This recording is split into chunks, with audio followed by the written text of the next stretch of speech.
So if there's one thing amateur golfers are really good at, and that is overcomplicating the golf swing massively. You think of far too much, way too many swing thoughts. That sounds familiar, doesn't it? So in this video, we're gonna calm that down and we're gonna really get the golf swing into 3 things here. If you can get these 3 things right, you'll be getting a lot of the things that you're trying to overcomplicate the golf swing about naturally without even trying. So, I'm Jonathan Chan with JChownGolf.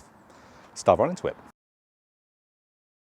So whether it's about shaft lean, whether it's about your wrist hinge, whether it's about your lagging of the club, I've heard some people thinking and talking about where should they have their pressure points? What should their little finger be doing with their pressure point? I mean, God, if you're thinking of that, Lord have mercy on you, this video is going to be a great help for you. So this is where we don't want to think of all those little things. Because if we do the right things correctly, what I call the macro movements, the micro movements sort themselves out. The macro movements create the micro movements. So the micro movements being the lag in, the shaft lean, even the rotation going through the golf ball is a micro movement. So let's get into these 3 macro movements and then 3 macro things that you can do in your golf swing that will sort out all these things and you can massively clear your mind. So first one here, club face control. We need this to be square in the golf swing. If this is not square, we'll do all manner of things to try to get the ball to our target. A lot of which we'll think are individual faults. So you might see yourself, let's say you're an open club face player in the golf swing. You might see yourself casting at it, where you're chucking the club at the golf ball, the club head's beating your hand, and you're like going, oh, I should get more shaft lean. That's all I need to get. But it's being caused by this. The club face being open. You might be someone with a closed club face, really too shut, and you see yourself coming out of posture. Because what does that do? That squares the club face, raises your body up, hands raise up, club face, then we'll start pointing more right to the target anyway if it's too square. So you might be thinking, oh God, I need to feel like I'm staying in better posture. You don't. You need to get this square first. Macro movements create the micro. So, what do we need to do for this? First of all, check your grip. See what your grip is like.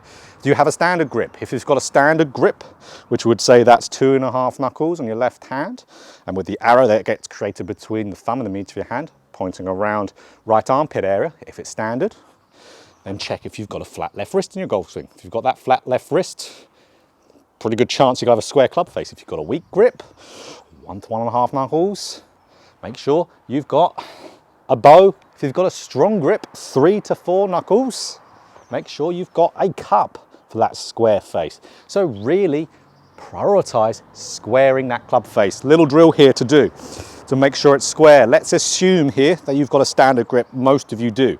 So you've got a standard grip.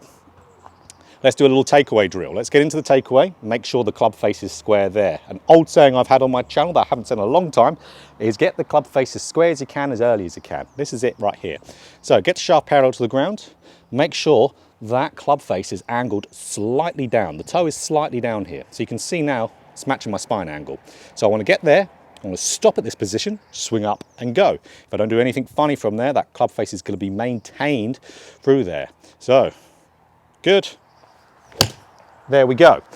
And once you get used to that square club face, your body's going to start doing a lot of good things. It's going to stop early releasing. You're going to start to have a little bit better rotation. You're going to do a lot of good things. So, get that club face square. Main important one. So the second big macro movement here, and things you want to do in the golf swing that encourage all other good things, getting your low point forward. Now, making sure, let's say we've got irons here, or let's just say in control of your low point. So with irons here, we want that to be after the golf ball. Lowest point in your swing arc, we want after the ball with irons, so we hit ball than turf. We want it a little bit behind with driver, so then we hit up. So, massively big thing here. But how this can really be helped along the way, and we'll fix a load of good things like your weight shift, you'll stop hanging back, you'll do just loads of good things, your lateral forces in your golf swing will be increased as well, is what we're going to describe with this, your turn in the backswing and how centered is your turn. So if I get my swing plate here and I put it into a position where I have got it just on the outside of my head here and I turn, I'm staying centered. So this is what I want. I want a centered turn. It's a huge macro movement in the golf swing because this will encourage the weight shift to happen easier. You'll have a far easier time shifting that weight forward. Because if you're one of them golfers, maybe one of them lost golfers who think they have to shift off the golf ball, well then if you're going to shift to the point where you move your low point forward, how much shift do you have to do that? Like that much. Crazy amount. So much so my club fell on the ground in disgust. So if you're staying centered as you turn, how much then do you have to shift to be able to hit a good golf shot? That much. So if we have a smaller movement that we're doing a golf swing, it's by nature going to be more consistent to repeat. So this is going to really help you get your low point forward. So it also has good implications to path control as well, having a good weight shift. So having this here, this is a great drill to do. Turning and just hitting the golf ball. You'll find yourself shifting easier. You'll find yourself hitting the ball and turf with irons way easier. Even with driver, imagine my 8-iron here as a driver. I could be set up there. I still don't want to move that much off the golf ball. Ball position being more forward, I'm in control of my lateral movement from side to side way easier. So it's another big macro movement. So let's cut to a bit here. Me hitting a shot. This is a drill you can do. Swing plate out here, just outside your head there. Don't hit it with your head. That simple.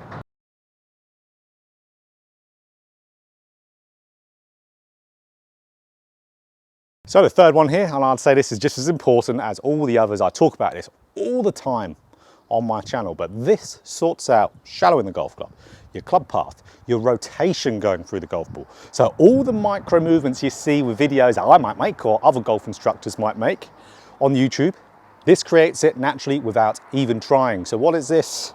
Separating lower body and mid-torso in a downswing.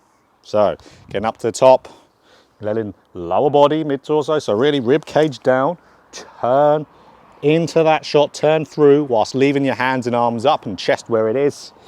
You're going to see even just me doing it with one hand there, no manipulation at all. You can see how gravity hits the center of mass of the club, pitches it behind me. So what is that? That is shallow in the golf club, and it creates good club path here.